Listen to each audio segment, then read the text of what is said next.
नमस्कार, मैं हूं संगीता राय। पूर्वांचल एक्सप्रेस न्यूज के इस वेब पोर्टल में आपका स्वागत है। आइए देखते हैं हमारे संवाददाता राम सकल यादव की यह विशेष रिपोर्ट।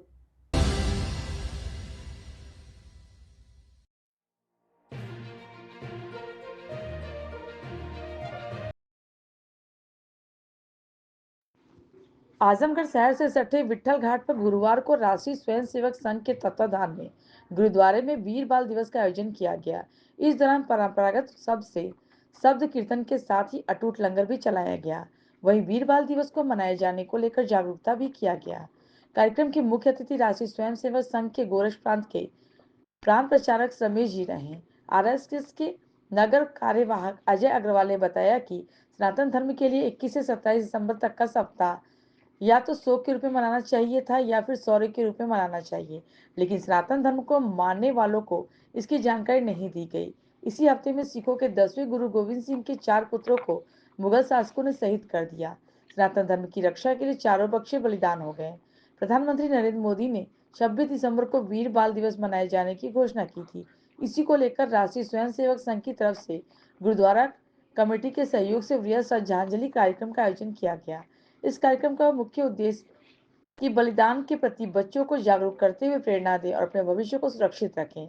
आपको बता दें कि साल 2022 में भारत के सरकार ने 26 दिसंबर को वीर बाल दिवस मनाने की घोषणा की थी। इस दिन को सिख धर्म के 10वें गुरु गोविंद सिंह की 2 साहिबजादों की याद में मनाया जाता है। उनकी वीरता और पराक्रम के सामने बड़े बड़े वीर भी छोटे पड़ जाते हैं। वीर बाल दिवस हर साल 26 दिसंबर को मनाया जाता है।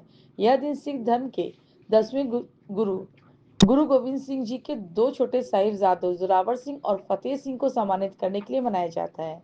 इन युवा साहिबजादों ने धर्म और मानवता के लिए अपना सर्वस्व न्यौछावर कर दिया था।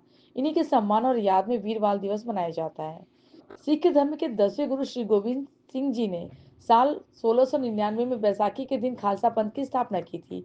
इसके 4 बेटे अजीत सिंह, जुझार सिंह, जोरावर सिंह और फतेह सिंह ने भी खालसा का हिस्सा थे। उसमें पंजाब में मुगलों का शासन था। साल 1705 में मुगलों के गुरु गोविंद सिंह जी को पकड़ने पर पूरा जोर लगा, जिसके कारण उन्हें अपने परिवार से अलग होना पड़ा। इसलिए गुरु गोविंद सिंह जी की पत्नी माता गुजरी देवी और उनके 2 छोटे पुत्र जोरावर सिंह और फतेह सिंह अपने रसोइये गंगू के साथ एक गुप्त स्थान में छिप गए। लेकिन लालच के गंगू की आंखों पर पट्टी बांध दिया और उसे माता गुजरी और उनके पुत्रों को मुगलों को पकड़वा दिया। मुगलों ने इन पर खूब अत्याचार किए और उनके धर्म परिवर्तन करने के लिए मजबूर करने लगे, लेकिन उन्होंने ऐसा करने से साफ मना कर दिया। इस समय तक गुरु गोविंद सिंह जी के 2 बड़े पुत्र मुगलों के खिलाफ लड़ाई में शहीद हो चुके थे। अब में मुगलों ने 26 दिसंबर के दिन बाबा जोरावर साहिब और बाबा फतेह साहिब को जिंदा दीवार में चुनवा दिया। उनकी शहादत की खबर सुनकर माता गुजरी ने भी अपने प्राण त्याग दिए। साहिबजादा जोरावर सिंह की उम्र 9 वर्ष थी और फतेह सिंह की 6 वर्ष थी। इतनी कम उम्र में ही इन साहिबजादों ने अपने प्राण को बलिदान दे दिया। इनका ये बलिदान इतिहास के स्वर्णिम पन्नों में दर्ज हो चुका है।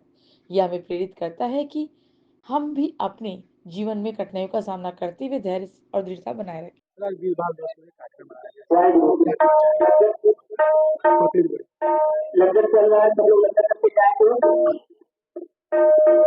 अपने सनातन के लिए अभी तक की जो भी कार्य या इतिहास के बारे में समाज को, बच्चों को पढ़ाया गया है, या अपने जो बुजुर्ग भी हो चुके हैं उनको ये कभी नहीं बताया गया कि 21 दिसंबर से 27 दिसंबर का जो दिन है वो या तो शोक के रूप में मनाएं या तो एक शौर्य के रूप में मनाएं।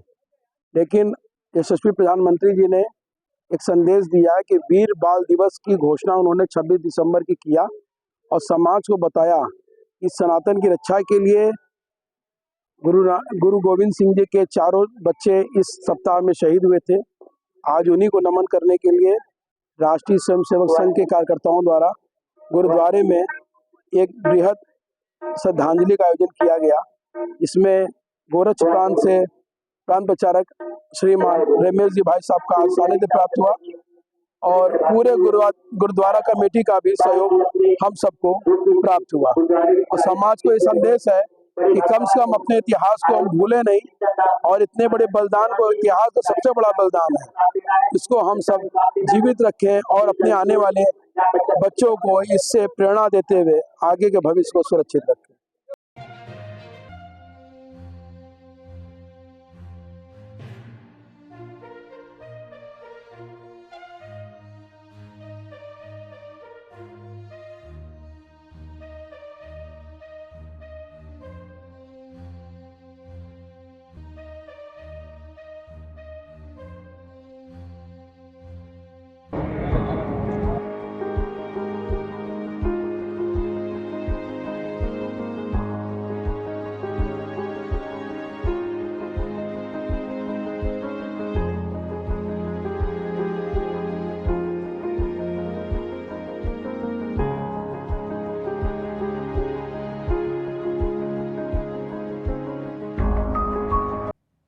अगर आपको हमारी खबर पसंद आई हो तो हमारे चैनल को लाइक, सब्सक्राइब और शेयर जरूर करिए।